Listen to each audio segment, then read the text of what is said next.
What is up, Nets fans? Welcome to the Brooklyn Buzz. I'm your host, Nick Fay. With me, as always, my guy, Jac Manuell. Jack, what's up?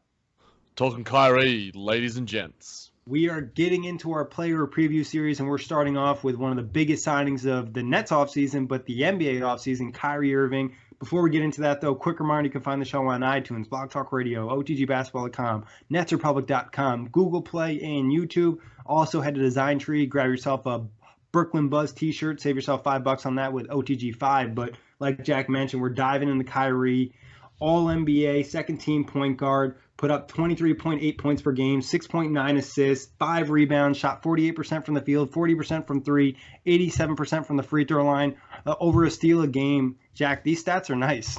Yeah, I mean, Kyrie Irving is nice. I think that like most players, most people in the game that have watched a game of NBA basketball recognize the talent that Kyrie Irving has. I think he gets overshadowed by his personality, by a lot of people, rightly or wrongly.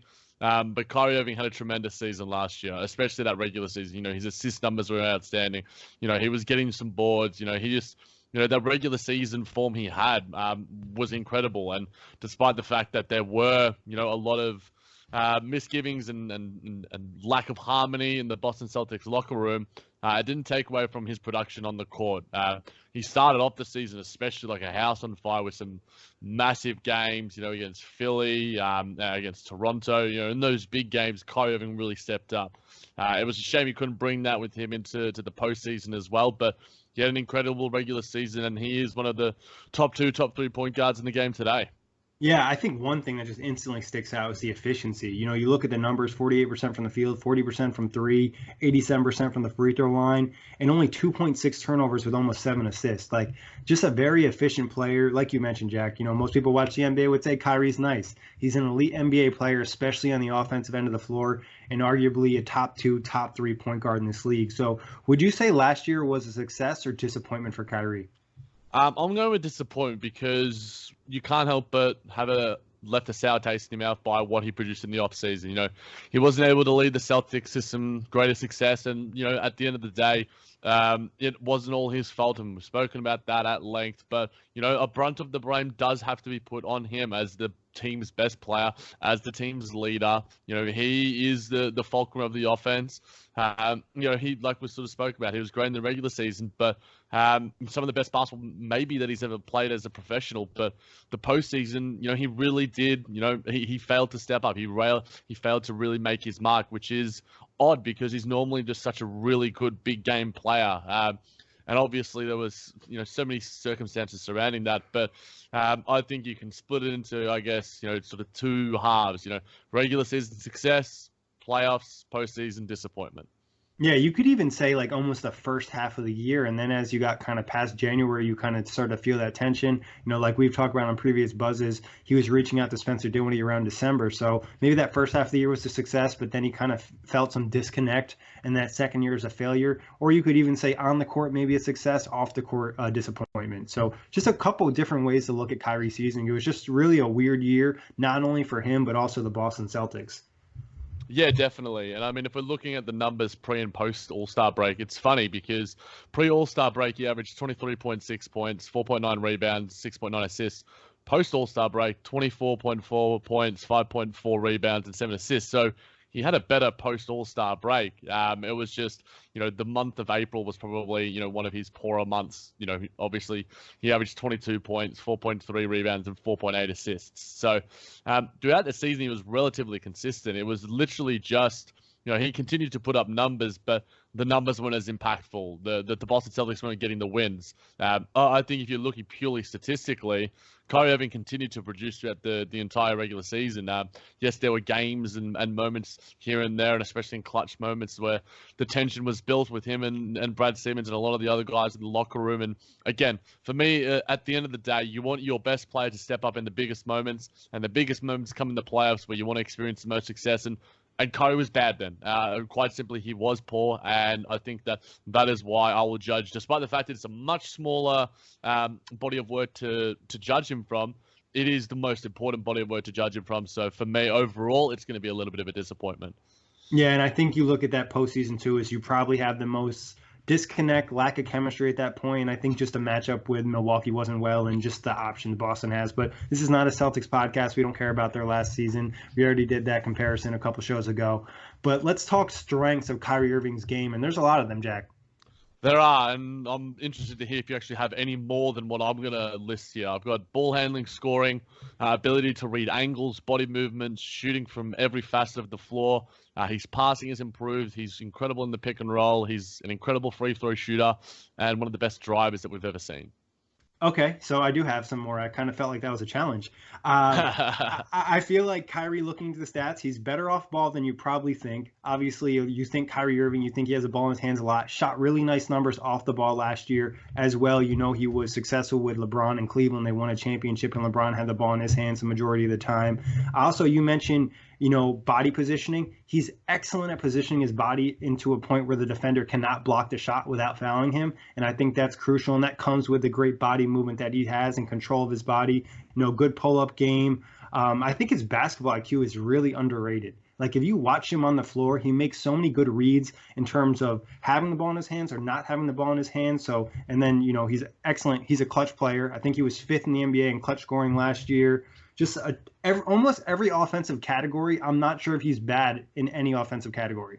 I don't think he is either. And I think the IQ sort of thing relates to one of the quotes he had with Jac Manuell, where he called himself, a basketball genius. And yeah, he's a little bit cocky in the sort of comment when you're looking at it, overall, but he is. When you look at what he can do on the floor, there isn't a more dazzling player we've ever seen. I can't remember what former NBA great called him the best ball handler of all time.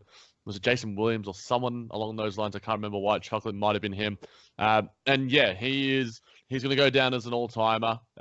This next chapter of his career with the Brooklyn Nets is going to define, where he will finish, as an all-time player. But what he has now, he has talent in spades, and on that offensive end, there aren't many weaknesses. In talking ball handling, what always pops in my head is that scrimmage from Team USA a couple years ago where he essentially took on the entire Team USA team and just is able to get to the rim. It was ridiculous, and that's just the kind of thing you see from him. And, we didn't even mention it. He's one of the best tough shot makers in the NBA. I mean, you could think you have him locked up and all of a sudden it's a swoosh. Klay Thompson knows that best from the NBA Finals. Yeah, I was literally just finished a breakdown of his game against the Philadelphia 76ers, and Jimmy Butler, some of the possessions that he has on him, he's guarding him as well as you can guard him. But good offense will always beat good defense, and that probably defines Kyrie's narrative as a player on the floor. He just makes bad shots look good. He makes tough shots look good, and it's what draws us to him, and it's what makes him so dazzling and to watch and so marketable on and off the floor. He is, a basketball marvel, a basketball genius. And that goes without saying, finishing in traffic, he's excellent at. But something that stuck out to me, and I don't think people talk about it because the ball handling picks up so much, he has excellent footwork.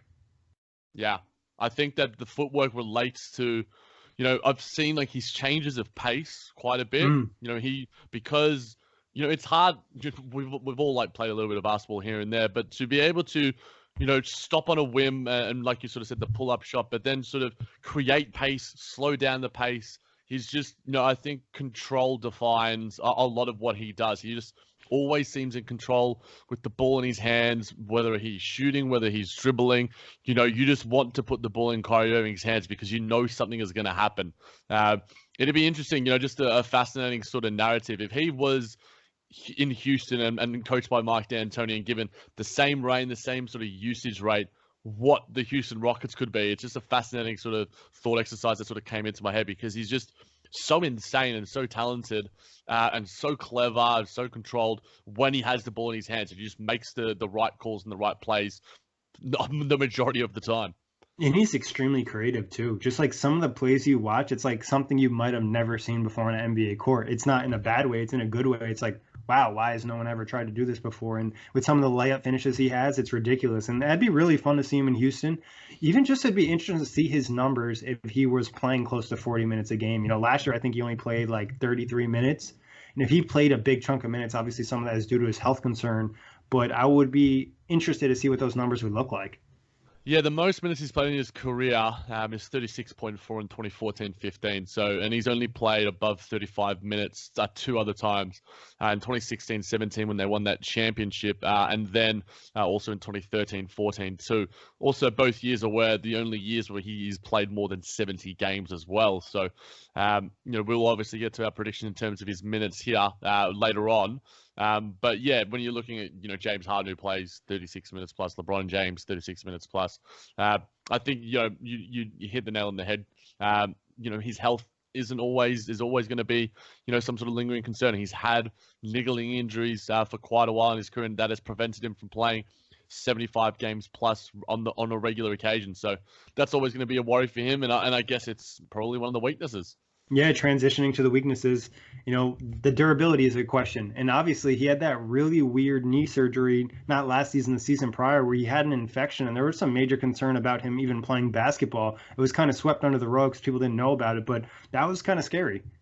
Yeah, I think it's worrisome when any player has obviously an injury history, and for Kyrie Irving, you're willing to take that risk. And same with Kevin Durant. The Nets have really gone all in on these two guys who do have an injury history, and obviously they're betting on their training staff. But at the end of the day, you can have the best medical staff in the history of the game and in the history of sports, but sometimes the human body is just a weird and wonderful thing. And hopefully, we're not speaking about any sort of injury concerns for either of these guys going forward. But yeah, durability. I think that a lot of guys will say the best of ability is availability, and I think that we're hoping that Kyrie Irving can play 70 games plus for the foreseeable future in a Brooklyn Nets uniform.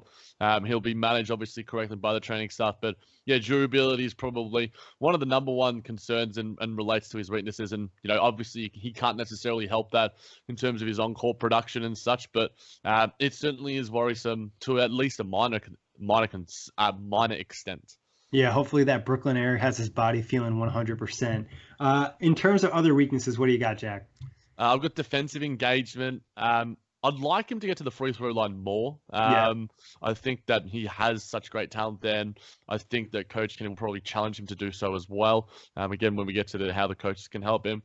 I think he had a really good rebounding season last year, but again, it was only proven for 1 year. And I think that as a rebounder, when he has the ball in his hands, he gets down in transition, I think that he can be really dangerous. So I think that consistency in rebounding, I think, is one area that he can do better at as well, because he's got some size about him. He's not as big as D'Angelo, but I think he's probably a little more engaged and wants to get those rebounds when he wants to. 5 rebounds is a really good number for a point guard.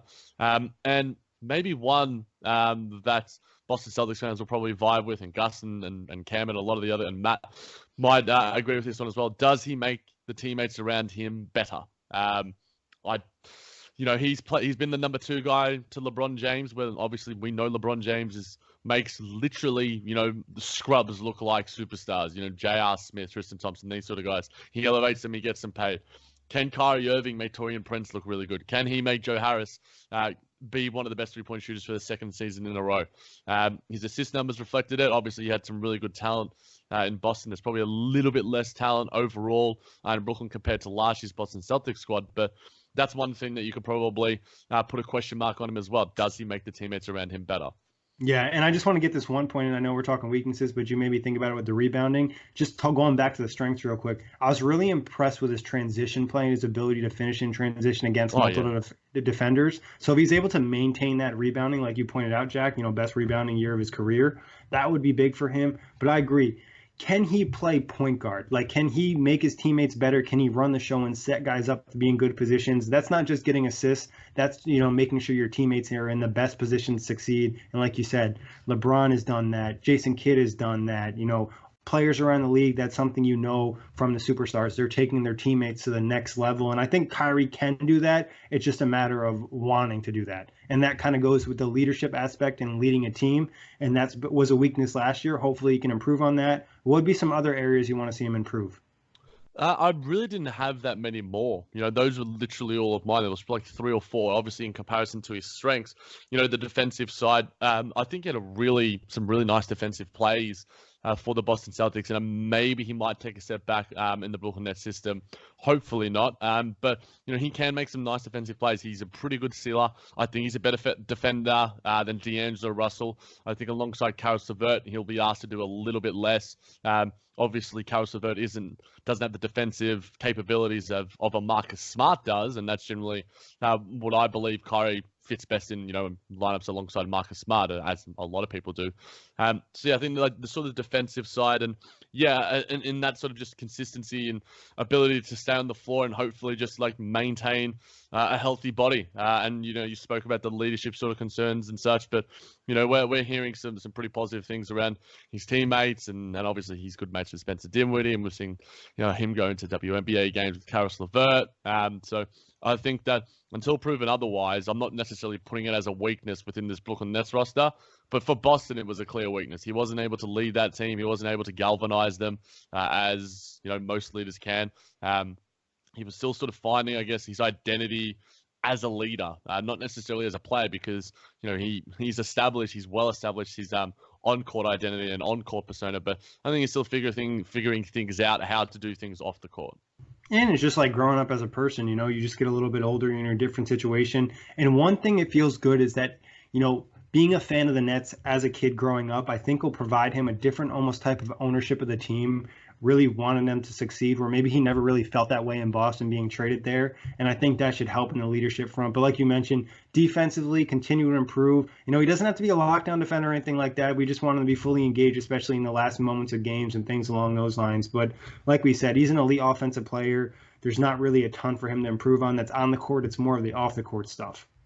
Yeah, and the free throw attempts, just as I sort of touched on it, he had 3.7 last season, hit the lowest number since 2015-16, and only 3 seasons across his career has he averaged less than 4, and his most was 4.9 in 2012-13. He also had 4.9 in 2014-15. So I would love it to be around the 4.5-5 number. I think that in the net system where we really sort of emphasize getting to the line, you look at Karis LeVert, you look at Spencer Dinwiddie, D'Angelo Russell improved there. He's still not good there, but he improved there.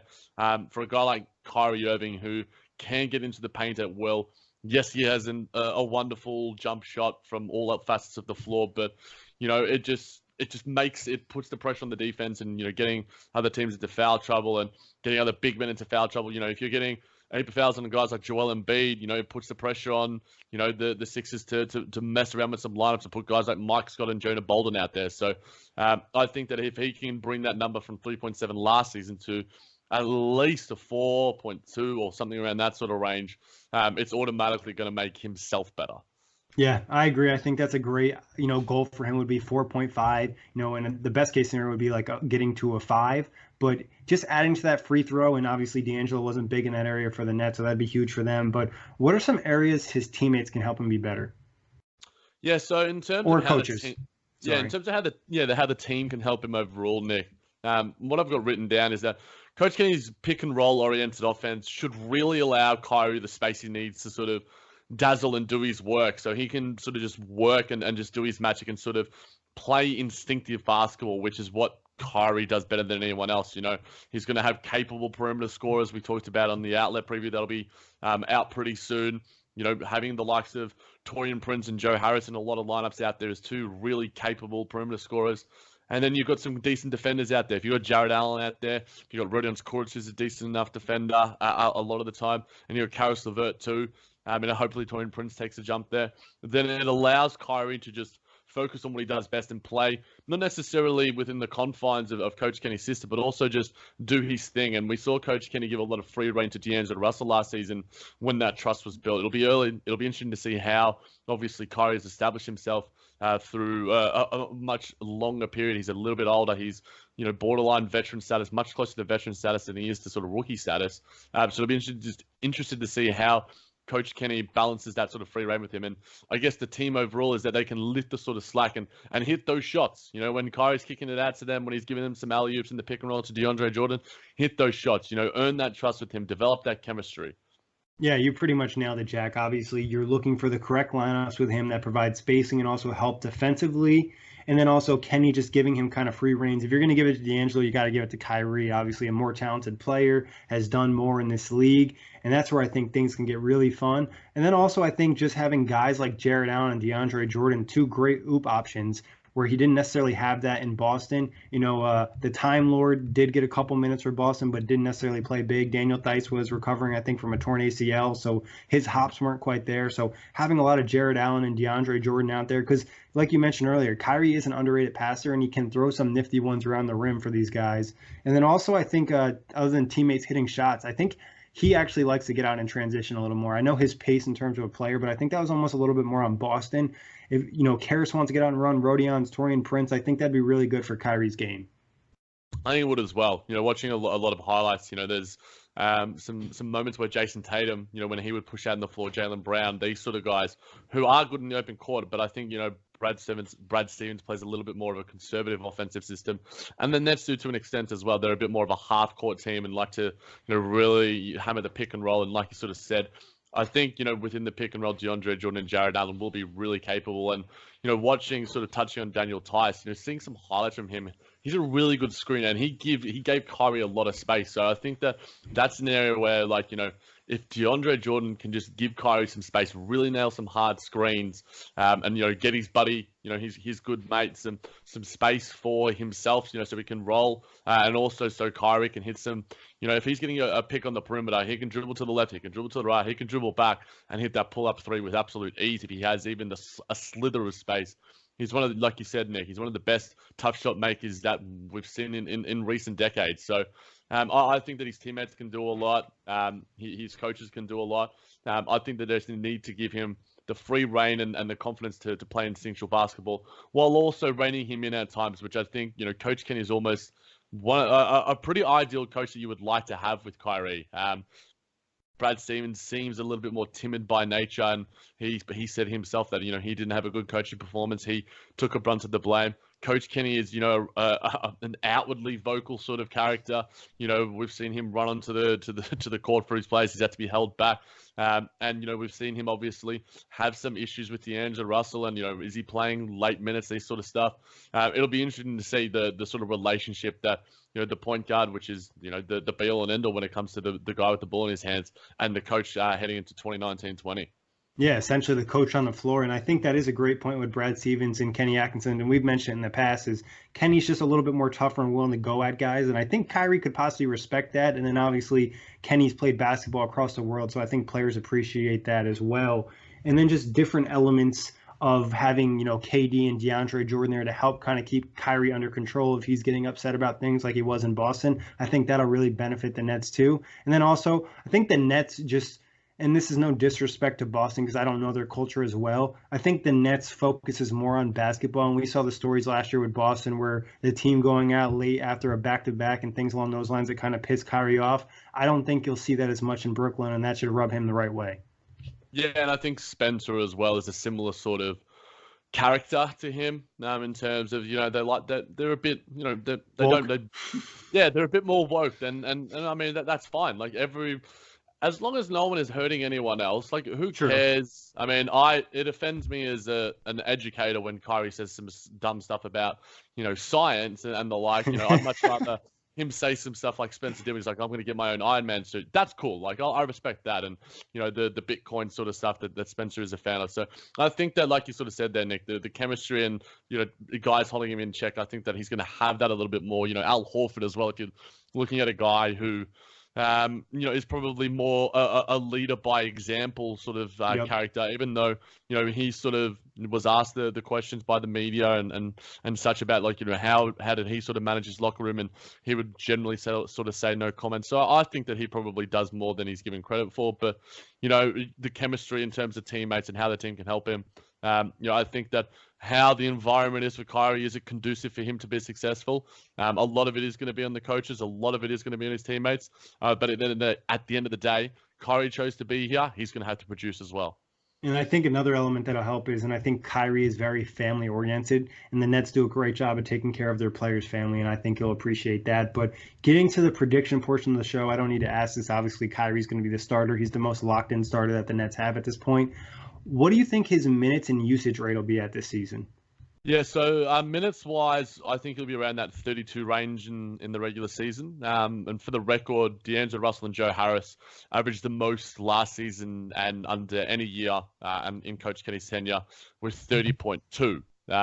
And like you sort of said, Nick, last season he averaged 33. In 2017-18, he averaged 32. So 32 would probably be a low number for him, but I think that 32, 33 is probably something that we are likely to see. I think that the conservative nature and the amount of guard depth and talent that we do have, the management, the load management, however you want to put it, that is going to be put on Kyrie Irving. Unless he asks to play more and he's 100% healthy, I could see that number go as high as a 34. But I think Coach Kenny is a little more conservative. The analytics staff, the assistant coaches, and everyone around that isn't going to push him beyond anything above 34 minutes in my eyes. Yeah, I think I'm going to go with 34. I think the Nets are going to need him to do a lot this year. But that'll lead me to my next question, though. How many games do you think he plays this year? I'm going to go. He played 67 last season. I'm going to go just under 70. I'm going to go 69 games. Nice. I mean, I'm sure a lot of fans will like that number, but I think that I just didn't want to go to 70. Like, if we're talking like over-unders 70 games, I'm going the under.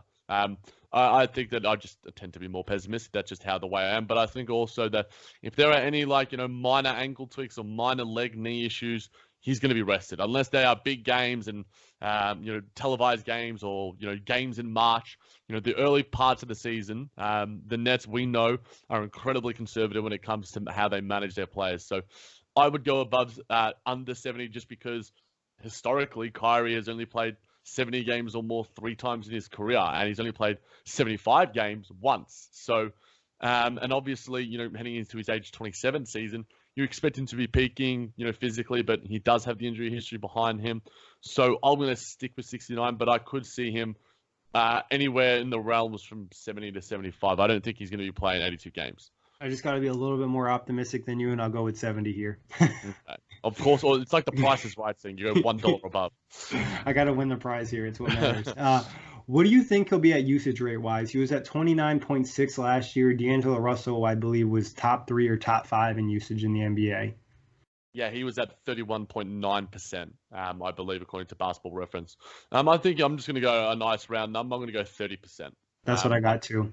So I think, it's you could go 30.2 or 29.8 or 30.9 or 31. I think 30% seems a relatively sort of safe number to sort of put your money on.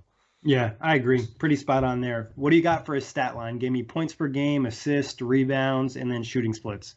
Yep, so I've got 25 points, 3.3 rebounds, 5 assists, 1.2 steals, 40% from the three-point line, 48% from the field, and 88% from the free throw line.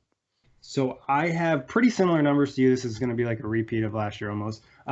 24 points per game. I have him a little higher on the assists because I think the Nets are going to ask him to be a little bit more of a point guard than he was in Boston. So I have him at 7 assists, just a touch higher than last year. I think he'll get probably around 4.7 rebounds, a touch under 5 because that was obviously a career year. 1.2 steals, 47% from the field, 40% from 3, and 88% from the free throw line. I wouldn't be surprised if the field goal percentage dropped a little bit more and the points per game went up a little bit more if the Nets ask him to do that. Yeah, and I mean, we've got a question that we'll address later from Zach Murphy in relation to that, so I guess we'll save it for there. But you look at the three-point shooting splits from Kyrie Irving, and I think we underrate how good of a three-point shooter he is. Really, we do. Like the last 3 seasons, he has shot 40% or above, 41% in 2017-18. The only aberration across his career is in 2015-16, where he played 50 games, and he had 32%. And then in 13-14, where he's at 35%. But you look at his body of work since that championship year. The guy is a stud, and there aren't many better three-point shooting point guards in the league. Steph Curry, Damian Lillard maybe, but I would almost rather have Kyrie Irving. Just like looking at the mechanics and how fluid and smooth he is. He has one of the prettiest jumpers in the game. Yeah, I mean, when the Nets are fully healthy, you could argue they might be one of the best shooting teams in the entire NBA, putting out Kyrie, KD, Joe Harris, and Taurean Prince. They're 4 very good three-point shooters, 3 of them being elite three-point shooters. Kenny would be salivating at that prospect already. He's already thinking about when KD's getting back because, there were times throughout his tenure where we would struggle, and it's such a heavy We'd emphasis have point. one 3-point shooter on the floor. Yeah, it's such an important part of our offense. You can't have, Trevion Graham and these sort of blokes out there that can't necessarily shoot it at a consistent clip because it just doesn't fit how we work schematically. And obviously you have to sort of be malleable in terms of what you're doing on the floor and catering to the players that you have. But now the roster at his disposal certainly does fit that. And, D'Angelo Russell was an incredible 3-point shooter. Despite the percentages that weren't even in the same realm as Kyrie Irving. Like I said, if you're giving me a guy in a 3-point shooting contest that is a point guard, if it's not Stephen Curry, I'm taking Kyrie Irving. Yeah, it's really that. And I just think another thing for Kyrie that's going to work out really well this year, Boston last year didn't have a ton of playmakers, where the Nets have a guy like Spencer and Karras who can set Kyrie up sometimes and get him some of those off-ball 3-point shots. And I think he shot over 40% on catch-and-shoot threes last year. So it should be a really nice season for him on different levels. But any other predictions? Obviously, I think we both would assume he's going to be an all-star. What do you expect for him in terms of like all-NBA? First team, second team, third team? If he plays 65 games or more, he should make an All-NBA team. The other sort of guards that are around that sort of realm, Bradley Beal, Kemba Walker. I think Kyrie Irving has the talent level that is a step above those sort of guys. But when it comes to All-NBA, health does matter. So if we see him, miss a few too many games, then he might make a third team or he might miss out altogether. But I think he's at that point where he's like a perennial All-Star. He's that popular. He's always going to get the fan vote. And then when it comes to All-NBA, he could fight for a first team. If the Brooklyn Nets are a third seed and have a 50 win plus season. And the Golden State Warriors take a step back and Steph Curry misses some games, then, he might be a first-team All-NBA point guard. There aren't many, we've spoken about the point guards in the NBA that we think are, at length on the outlet and JVT and other shows and Full Access Hoops. I think Kyrie Irving is with, Damian Lillard. I remember I had this argument with Corey on the outlet on a live show once where I picked Damian Lillard. And I still probably would just because of, last year's postseason success. But heading into this year, I think Kyrie Irving's got, a real point to prove. And I think that if he is healthy, I think that he can very clearly and has a real shot at making a first-team All-NBA ballot. Yeah, I agree. I think second is most likely, repeat of last year. You have Curry and James Harden as first team, but there is potential for him to get to that number one team if he has a really good season. Like you mentioned, Steph isn't great, or maybe James Harden doesn't have a great year playing with Russell Westbrook. So it'll be an interesting year. Jack, do you want to talk a little bit about your Kyrie Irving dark horse MVP take on the Hot Take Marathon? Yeah, so, I was sort of talking about, and I sort of touched on it a little bit, And it sort of talks about where he'll be at the end of the season. I think he could be an MVP, but I think it all depends on health and team success. I think that if the Boston Celtics had have met or even been close to meeting their expectations, I think Kyrie Irving would have been an MVP contender. If we're talking about, who the MVP contenders are now, you're talking about Anthony Davis, Giannis Antetokounmpo, James Harden, Nikola Jokic, Joel Embiid. These sort of guys, it's going to come down to record and team success and narrative. And I think Kyrie Irving has a real narrative. And I think narrative, when it comes to MVP, matters more than anything. So I think that, a redemption, a sort of bounce back, endearing himself back to fans and players and the NBA public. And he drags, he solidifies the locker room. He turns Karis LeVert into this budgeting superstar, and he makes DeAndre Jordan a revitalized sort of center. I think that all of the narrative surrounding the Brooklyn Nets until KD comes back is going to be on Kyrie Irving's back. So I think with that, when we talk again, I'll repeat the point. When we talk about MVP, it's about narrative, and I think that Kyrie Irving has as good a narrative as any. He's not my MVP pick, relatively speaking, but if I had if you were giving me two bets, a bet on like a guy who I think will win it, I'd probably put money on Stephen Curry. But if you're giving me some, $5 to put on a guy who can be a smoky dark horse chance, Kyrie Irving's my number one guy in that regard.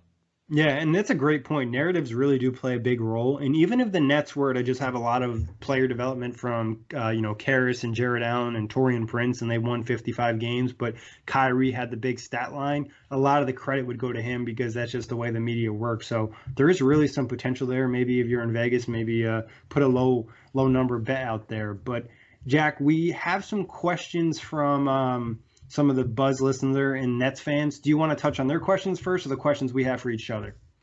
Let's go with our ones because that's what I've got in the order of my doc, and I like to be systematic in that sort of sense. But All right, hit me. so my biggest question with Kyrie heading into next season and beyond is, can he redeem himself as a franchise leader in the eyes of the NBA public? It's, and I touched on it when talking about the MVP. The redemption narrative, it speaks volumes. Yeah, I essentially have the same question. It's leadership related. Can he lead this Nets team to where they want to be and be that franchise guy that not only leads a team on the court, but off the court, and he's someone his teammates can count on? And I really do think he's going to have a really positive season in Brooklyn. I feel confident that he's going to kind of change that narrative, especially with, the relationships he's building with the teammates, and then also just feeling at home. I think there's a different relationship with the Nets team than he had in Boston. Being in New York City, I think it's big for him. And there's a lot of reports that he just didn't really fit the vibe of Boston. Yeah, and I think that, environment is everything. You want to like where you want to work, and True. you spend obviously when you're an NBA player, you don't really spend that much time in the home city. You're in the plane, for half of the season anyway. But when you're at home, you want to have sort of a base, and we saw Kevin Durant in his Wall Street Journal article that he's prioritizing being pretty close to the training facility. I think he'll probably still be in Manhattan, but he wants to be close to his 35 ventures too. But, I think Kyrie, he's Brooklyn born and raised. He grew up there. We've seen photos of him as a New Jersey kid before. So I guess when we talk about the narrative that we've been speaking about, it's all there for him to really bounce back. And I hope more than anything that he does, because, we sort of, his off-court antics and the stuff that he says and likes on Instagram, yeah, it's fun for content and stuff, but it's begun to overshadow the things we spoke about at the start of the episode in terms of his strengths and his on-court play, because he's one of the most individually talented point guards that we've ever seen, and one of the most unique players that has ever, stepped foot on a court. And I want him to be remembered for that. And I think that Brooklyn is going to give him a chance to really go, look, you guys remember that I can do this on the court? Yeah, okay, let's just do this thing. Yeah, I agree. I think that's a great point, Jack. It's just like so many people are sleeping on Kyrie because of the off the court stuff or the quote unquote weird things that he does or that whole situation in Boston not working out, that they forget that he's a really good point guard.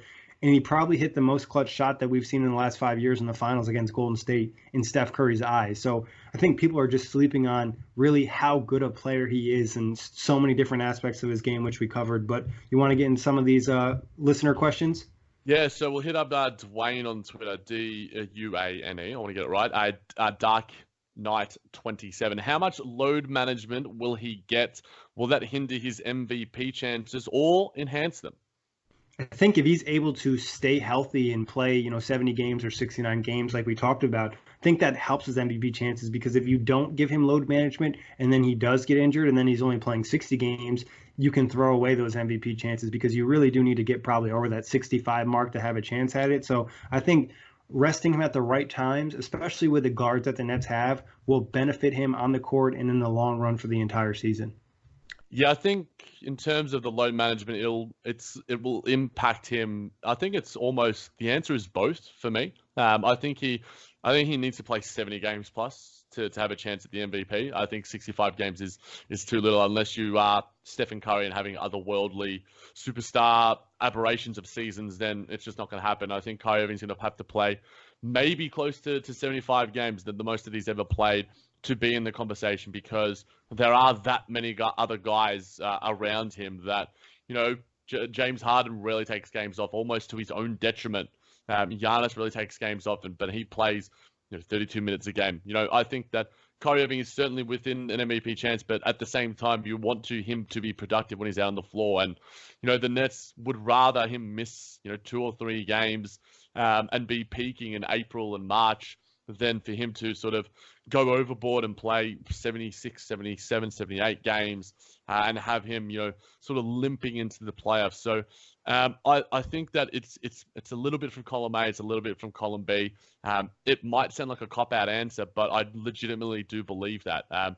You can make, a pretty perfect argument that what is the extent to his load management? Is it Exactly. Kawhi Leonard style? I doubt it. But, the Nets are one of the more conservative training styles, as we've mentioned. So it could certainly hurt him. If you're comparing Kyrie Irving, who plays 71, 72 games, to Stephen Curry, who plays 71, 72 games. And, I think Stephen Curry has the fanfare, has the media he's a media darling and everyone loves him. He's the babyface assassin. Then you're probably going to go with Stephen Curry just because of the fact that he's Stephen Curry, this is Kyrie Irving. So I think it's certainly both. And sorry if that's a cop-out answer. Yeah, I think really the answer is how much load management. Because like you said, if you're playing, 60 games, that's not going to be enough. I think if you get to 70, I think you would be okay if you had a really good season and the load management is coming based off a rest, or, maybe you sprain your ankle and you miss a few games. But I think the amount of games missed will really determine if it impacts his MVP chances. But overall, like you said, I think the most important thing is him being healthy for the postseason. You don't want him to have an issue like we've seen with James Harden and Russell Westbrook, where they're playing every game, but then it comes playoff time, they're not good. I think I sort of mentioned the number of games that I think he needs to play, 72 games, at least 70 games plus to be in the MVP conversation. Is that the same number for you, Nick? Yeah, I think if he hit 70 games, that would be enough for him to be in the MVP conversation. Yep. 65, he would have to be remarkable. 70, I think, is reasonable because I think there's almost an expectation for players to rest now, especially a lot of the big names are going to rest or play less minutes. Because you mentioned Giannis, who's only going to play 30 minutes and he's going to take plenty of fourth quarters off, where, LeBron's going to get some rest and AD's going to get some rest. So a lot of the competition, I think, will be getting load management too, other than Westbrook and Harden, but that's their own choice. and I think in that sort of sense, it's probably why I erred on the conservative side to his minutes per game. It's almost like in-game load management, because if he plays 32 minutes a game in 75 games compared to 34 minutes and 68 games, 67 games, what are those 2 minutes really doing for you? You'd much rather have him out there for the extra games and, have games where hopefully the Nets get some blowouts here and there. And, you can sort of rest Kyrie when he's playing 25 minutes a night, and, he just leads the team in, massive first halves. So I think that the variations and definitions of load management, that's probably why I went with the 32 minutes, because one, Coach Kenny has never played a guy more than 31 minutes a game, 30.2 minutes per game for that mark. Yes, you look at Kyrie Irving's history as a player and, his desire to want to be out there especially, but, I think you can manage his within-game management and load management, that he can be peaking, and play more games throughout the season than having to take sort of games off to an extent. Yeah, excellent points, Jack. And then we got some more questions from our guy D-Rock, Twitter handle @_D_Rock_. He's got a couple. He said, what is Kyrie's bread and butter play? This is a good one. Kyrie's bread and butter play is some sort of spin sham god. I'm just like, no, I think that his pull-up three has become like the stop on a dime jumper from three as a perimeter shot, and then his ability to just weave through defenders. And it's not necessarily like a signature move, because I think he has that many moves. And, Kevin Durant spoke about this when he was doing the YouTube show with one of his friends, the live YouTube show, that he just has such a wide array of skills that he just doesn't, you don't know what his skill is. And I think that, that sort of, we know James Harden has a step back. We know all these other guys have their sort of signature moves. But the fact that Kyrie has such, a wide array of skills in his arsenal probably makes him more dangerous. And the skills that he has, and he can split defenses with his handle. And there was one play, I think, when I was breaking down the Toronto game, where he had two defenders right on him, and then he sort of throws the dribble ahead and just runs straight through him. Now, that's not like a signature move or anything, but I was just wowed by that moment, that there aren't many players that, one, will even try, two will execute it, and three will do it with the amount of dexterity and poise and control that he does. So I don't know. What do you think? Yeah, I think you nailed it in the sense that his versatility is almost his bread and butter. But I think a couple plays, obviously in isolation, it feels like he can really cook anybody. And that was, apparent after he was able to just do work on Klay Thompson, one of the best on-ball defenders in the entire NBA, in the NBA Finals. Like at that moment, I don't think you can be like, all right, yeah, I'm gonna lock down Kyrie. I don't really know if that's a thing. But getting him in ISOs, I think anytime he has an opportunity to attack the rim, either that's crossing somebody up or splitting two defenders or using a pick and roll, and getting that defender in a position where they can't block the shot and using his nice finishing skills. But I also noticed he really likes to work in that low post with just a little spin move and fade away into a Yeah. jump shot. Yeah, his fadeaway jumper is pure, and he can get it off from no matter what defender is on him, be it a center, be it a guy who's right in his face. I broke down a Sixers game very recently, just like a couple of minutes ago, and like I said earlier about Jimmy Butler, but Jimmy Butler was literally in his face, but he just gave that shot that little bit more arc, and he knew it was going in because it just rolled in and it was just pretty. So yeah, I think we've seen D'Angelo Russell do it from the mid range, but he does it more on sort of the pull ups and with the high arcer. But Kyrie uses sort of his footwork and his body control to sort of go, look, I know I'm getting my shot here. I know I can read the glass. I know where the ring is, and I know it's going in. Yeah, it's like he can make a jump shot out of nothing. Like there's no space there, but he can use his footwork to open up. All he needs is literally an inch just so he can get the shot off and he's good to go. But some more questions from D Rock. Will we see him dance battle Theo Pinson or Oh battle man. Theo Pinson for the best dancer on the team? I misread that.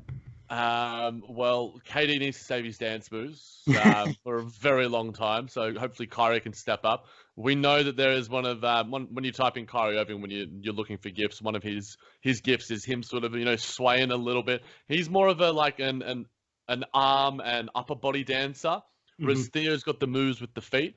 So I'm Theo's interested like to see. all body parts. Oh yeah, he's swimming on the basketball court. Still like one of the best moments in maybe Nets history. Like we had a basketball player on the bench swimming. Like he was swimming. Like what?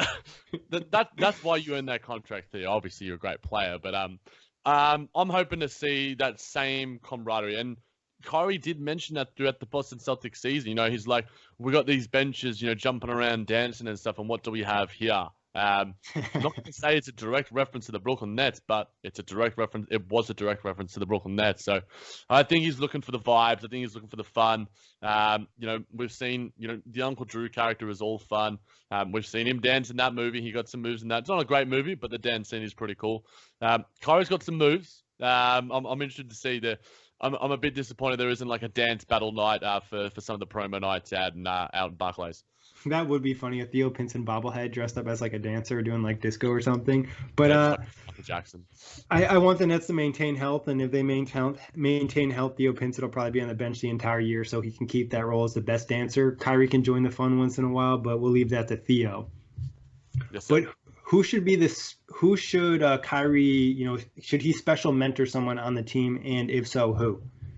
I think that if you're looking at who's on the roster right now, I think Karis LeVert is probably the one that sort of sticks out. I think that in terms of improving him as an offensive player, because Karis has all the defensive instincts, has all of the length and stuff to prove himself as a player on that end of the floor, but I think he needs a little bit more poise, control, and confidence. Three things that Kyrie Irving certainly does possess in spades. Working on the three-point shot, working on the off-the-dribble stuff. Karis is very strong and really good at finishing through contact, but, finishing, around the glass with different angles. We know we really like Karis LeVert's, herky-jerky sort of footwork. So he has his own sort of style in that sort of sense, but I think that he seems the most likely in that sort of sense. And, I don't think Kyrie really had anyone in Boston, despite the fact that Jaylen Brown and Jason Tatum were two young guys on the rise, not being guards and not meshing in terms of personality-wise. I think Karis has sort of proven himself to be a really sort of receptive sort of guy when it comes to learning from his peers and being really just sort of friendly and open. Not to say that Jason Tatum and Jaylen Brown aren't, it's just that sometimes personalities clash. And I think that Karis is one that should mesh well to mentorship from a guy like Kyrie Irving. Yeah, and we already see that relationship building. And if I'm not mistaken, last year, a lot of talk was like, Karras, how did you get so much better at finishing around the rim through contact? He said the one guy he watched a lot was Kyrie Irving, being able to finish from all different types of angles. So I could definitely see them working in that. And their styles are a little bit different in terms of footwork, but I think Karras can take some things from him, especially in that low post game, because we know Karras does some things, and I'm sure Kyrie can kind of teach him how to read defenders at certain points because he's excellent at that. We talked about body positioning. Kyrie not being an elite athlete, he's a good athlete. He's able to get to the rim with such ease and finish around there, and that's not something you see from guys that aren't elite athletes. And that's the thing, I think, where we define athleticism by these really sort of shortened and narrow variables. Luka Doncic, Kyrie Irving are immense athletes because of what they can produce on the basketball court. They are pure basketball athletes in terms True. of That's a good point. Basketball athletes between a difference between a basketball athlete and just, a general athlete. Yeah, like we know LeBron James could play, NFL football. We know, a lot of the, Zion Williamson is one of the most immense athletes like we've ever seen. But I think that athleticism gets way too narrowed down in terms of, are you quick? Do you have length? Are you tall? It's a very narrow-minded view when it comes to basketball, especially. And, you always look at, what are like his intangibles? What are his measurements and that sort of thing? At the end of the day, Karras and Kyrie Irving and Luka Doncic are two of the most supremely talented players in the game today. And, they're not the most pure of athletes. I like Kyrie's pace, and I think we spoke about, his change of footwork and all that sort of thing. So he doesn't lack athleticism. It's just that he's not, Dependent. He's not dependent on it. Exactly. Yeah, and I think he has the right quickness that you need to be excellent in the NBA. Just that one thing that D'Angelo lacked that hurt him in terms of attacking the rim. And I think in terms of like being an athlete, his body control is as good as it really gets. But D-Rock also asked strength and weaknesses. Obviously, we already covered that. He also asked, what is Kyrie's X factor? Kyrie's X factor. I'd say health. Yeah, I think health would probably be the number one thing. Because there's really nothing else that like we're that concerned. I mean, leadership is a thing, but it's not really an X factor. I think the only thing that comes on in my mind is just health. Yeah, I think health and maybe like clutch time play. I'm really intrigued to see. Obviously there was almost clutch by committee at the latter points of last season, and the Nets at points really struggled because yes, D'Angelo Russell would step up in a lot of moments, and we've had Spencer Dinwiddie do it in the past, but we now have a guy, despite his lackluster postseason, who has done it on the biggest of occasions in the biggest moments and has hit some of the biggest shots that we've seen. So you're putting, and with Kevin Durant not being out there, you're putting the ball in Kyrie Irving's hands. Give him some space, let him isolate, let him do his thing. So an X factor I'm really intrigued to see is when the Nets are in sort of crunch time sort of play, Kyrie Irving is going to want to step up and put the ball in his hands and let him work. Yeah, and he was, like I mentioned earlier, he was one of the best clutch players in the NBA. I think he was top 5, and one of the guys being Victor Oladipo, who didn't finish the season. So he, like you said, he's done it in the biggest moments. I'm not really that concerned with the postseason, action, because I just think that whole Boston team just had a lot of issues on that front. But Jack, we got some more questions, right? Who else we got? Yeah, so final one from Zach Murphy, former guest on the show as well. Would we rather an efficient Kyrie, so at 23 points a game, 48% from the field, 40% from 3, or an inefficient 27 points per game, 41% from the field and 36% from 3? Yeah, I'm all about efficiency. I don't think the Nets are going to need him to be inefficient. I think they can get scoring from other guys in the roster. So I'm about the efficiency. And that's always just my mindset in basketball most of the time. Yeah, and I think I'm probably the same as well. And I don't think that we are going to see an inefficient Kyrie. Maybe he might take some bad shots here and there, but you live with that because he provides so much, on the other end as well.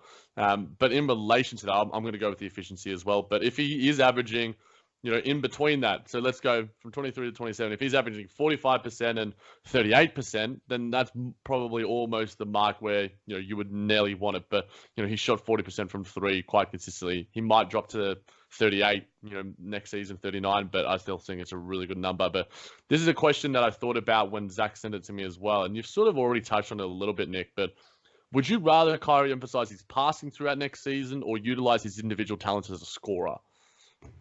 Man, I'm gonna take like a cop-out answer. I think it's all about the bounce and finding the right moments. And like if a guy's struggling, maybe making sure he gets involved, or Karras isn't getting enough shots, or Joe Harris isn't getting a three, taking a couple possessions out of the game. I want him to be a scorer because that's what he does best. We talked about it this entire show. He's one of the most elite offensive players in the league. He can score all different levels in a multitude of different ways. But at certain times, I think he'll need to be a point guard, and that's what people want in Boston, for him to get guys involved and help them make their life easier. So I think it's all about a balance and finding the right moments in games to do that. And I think there are enough guys around him that are good passers that I True. think he's not going to have. Karis LeVert's a really good passer. Spencer Dinwiddie, before he became the driving, mastermind, had one of the best assist to turnover ratios in the NBA a few seasons ago. So, and we might see some 3-guard lineups with them that I think will probably be more efficient than they were with D'Angelo Russell out there. So, I think I will, if I'm going to pick one, I'm picking scoring because, like you said, he is a supreme scorer. But again, when the time and place is there to kick it out for an open 3-point shooter, rather than sort of take that selfish play and selfish sort of fade away, I want him to make the right plays at the same time. So there might be times throughout the season where we come to criticize Kyrie. It's just like, oh, well, Torian Prince and Joe were out there free on the perimeter, or you're taking the mid-range 18-footer, why didn't you kick it out? And that time may come. It's a long 82-game season. I expect there to be some criticism of Kyrie throughout the year. We've criticized D'Angelo Russell. We've criticized all our guys in some form or another. Maybe you haven't with Karis LeVert. Maybe I haven't with Joe. Maybe I haven't with Joe Harris. Actually, I have with Joe Harris, and I think I'm proud of myself that I can be somewhat objective. But yeah, he's such a good scorer, and like you said, he's improved passer. And your numbers, your projections, make it sort of seem like that, his passing might be emphasized a little bit more in the Brooklyn Nets system anyway.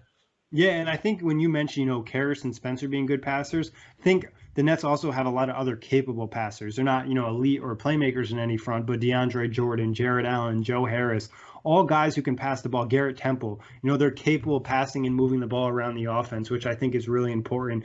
The best offenses are going to have good ball movement. We do have two more questions, though, as well. Cool. Sam, at the only Nets fan, he's going to have to change that Twitter handle because they're definitely he's not the only Couple Nets more. fan. Couple What do you guys what do you guys think of Kyrie Irving's passing ability? Does Kenny's offense net fit him better than Stevens? Yeah, those are two incredibly good questions, especially the Brad Stevens one. I think that he fits better in Coach Kenny's system. I think I sort of mentioned it when we were talking about the team stuff and the coaching stuff, because it's going to allow him to sort of, it's going to sound weird, like express himself more and have more free reign. Obviously, Coach Kenny can be a little bit restrictive, but I think he was restrictive with D'Angelo Russell for his own personal player development and individual development, whereas Kyrie doesn't need that. We know what Kyrie is. You don't need to develop that kid anymore. He's in his peak. Let him do his thing. In terms of the passing, I think we sort of talked about it a little bit. I think that with the team around him, it depends on the type of passes. In the open court, I've seen a lot of really good passes from him. He's a really good bounce passer. He's a really good when he's driving the lane, sort of dumping it off, similar to what Karis LeVert has done in the past with Jared Allen. So I don't think he is an elite passer. I think he's an above average passer.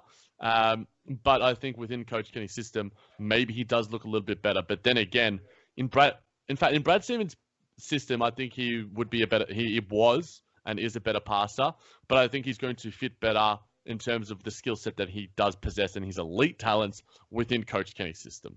Yeah, I think in terms of like his scoring, like you said, he'll have more freedom. D'Angelo's getting that type of freedom. Kyrie isn't a different type of player. He's just better. And I think where maybe Stevens' offense might fit him better for passing, I think the fit around Kyrie in Brooklyn in terms of players and skill set might help his passing better, because as you mentioned, he's good at those little drop-off passes, just flipping it up for a big, and they didn't necessarily have the oop options in Boston. So having DeAndre and Jared Allen should help him in that area. And I think Karis LeVert, we've seen him slowly develop as a cutter. And if Rodions is playing for the Nets, he was an excellent cutter last year too. Yeah, definitely. So there are certainly the options there for him to utilize those passing talents too. Yeah, and I just think people forget, like you said, he's not the best passer in the NBA by any standard, but he's a good passer, and I think people just forget about it because you instantly think scoring and ball handling. And last question we got from Bruce at RUFan130. How does Kyrie handle the media if the team gets off to a slow start? Oh man, it's the question to end all questions, and probably the one that most fans are worried about. I honestly don't know if I can answer it. If we're looking at what happened in Boston, then he's not going to handle it too well. But is the fact that the Brooklyn Nets aren't a New York, aren't a Boston, aren't a Los Angeles Lakers, aren't this massive sort of media market, or does Kyrie draw that with him? I think that there's going to be a little less spotlight on him, purely because of the fact that we are the Brooklyn Nets. And that's not to say that we don't have great fans and an awesome media base, but there is going to be less spotlight on him because he's not in one of the biggest sport markets in America. So I think that he'll handle it better, but it's not generally the start points of the season that I'm necessarily worried about, because Kyrie generally always starts seasons well. It's, January, February, March, when you're into those sort of 40, 50, 60, 70 game slogs, 40, those sort of points of the season where, the Nets might have a 5-game losing streak. I think that he'll be honest, but he'll also, like we sort of said, have the teammates around him to go, look, think before you say something. And obviously there'll be plenty of guys trying to get a quote out of him and chuck it on Twitter or whatever. So the answer is, I guess, I'm not 100% sure. I think that there is variability for him where he can handle it poorly, but I think that, he may show a growing maturity and just composure now that he's in an environment that he has chosen. Yeah, I think actually the media presence is going to be like ×2 this year for the Nets, just with all the big names and just the lack of attention for the Knicks, because there just really isn't that much. So I think you could see a lot more, coverage over in Brooklyn and Barclays Center. And like you said, we really have no way to determine how Kyrie's going to react. I would think he's going to be a little bit better than last year because, like we talked about, he's going to know the narratives. And I think if he has something negative to say, the best thing to do is just not say anything.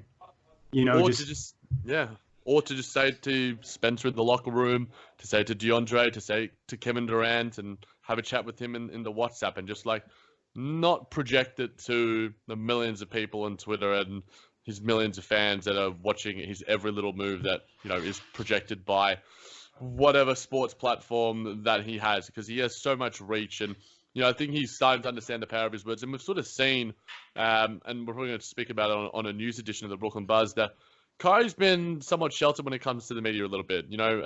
Quite recently, he was asked attending a sort of charity event in New York for kids who were signing autographs, and he seemed incredibly happy. But, he didn't necessarily refuse. Sounds like it's negative, but he just didn't want to speak to media. And some people are reading that into a sort of sentences like, oh, why isn't Kyrie not speaking to media? Blah, blah, blah, blah, blah. Media Day's coming up soon. Ask all the questions you want then. But right now, just let's try not to find, narratives, find fire where there is no smoke necessarily. Yeah, I think people just need to understand that, sometimes people just don't want to talk to the media, or they don't enjoy it. Like, not every player just wants to go out there and talk all day to the media. Some guys just would rather not talk at all if they had the option. We know Kevin Durant has kind of spoke about that in the past. So I think that's where him and Kyrie relate. And I think the Nets understand that these guys aren't big media talkers. So they might, like you mentioned, kind of protect them and shelter them in the sense and not force them to do it quite as much as some of these other teams. But Jack, anything else you want to touch on before we get out of here? I'm just super duper excited to get me a Kyrie jersey tee and hit up Barclays with you and myself and just go, man, Kyrie Irving's a Brooklyn Net. I think that we've said that countless times. We see him in his kung fu headband and his training gear. That is no longer allowed in the NBA. I think it's a kung fu headband. It's not tied down. It's not the tie one. I think he has literally just the headband. It's not sort of tied Teenage Mutant Ninja Turtle style, ninja style. I think his is just a pure headband that he more wears. And I don't think he wears them very often in games. He does occasionally, but I'm just, really excited to see, one of the most talented individual players, that I've ever, laid eyes on since I've become a real basketball fan in person. And I'm hoping that he can be healthy for 70 games plus, and he can really sort of not redeem himself personally, but redeem himself in the eyes of so many other naysayers that, I know I've had my criticism of him in the past, and, he does warrant some valid criticism along the way, but for the most part, I'm really just hoping his basketball can do the talking. He can just continue to be, and solidify himself as, hopefully by the end of his tenure, an all-time Brooklyn Nets great. Yeah, definitely. I think you nailed it right there. I'm looking forward to the season. I'm excited. I can't wait to see the first highlight play on opening night. Just, watch him break somebody's ankles or just do one of these crazy handles. Just a combination of moves he can put out there. And I'm looking forward to him hopefully having the best season of his career. But Jack, always a pleasure talking Nets. We got the rest of the player preview series to continue with. And you guys can keep hitting us with questions. Jack will be posting the polls of which player is up next. And big thanks as always. And you can find us on iTunes, Blog Talk Radio, OTGBasketball.com, NetsRepublic.com, and YouTube.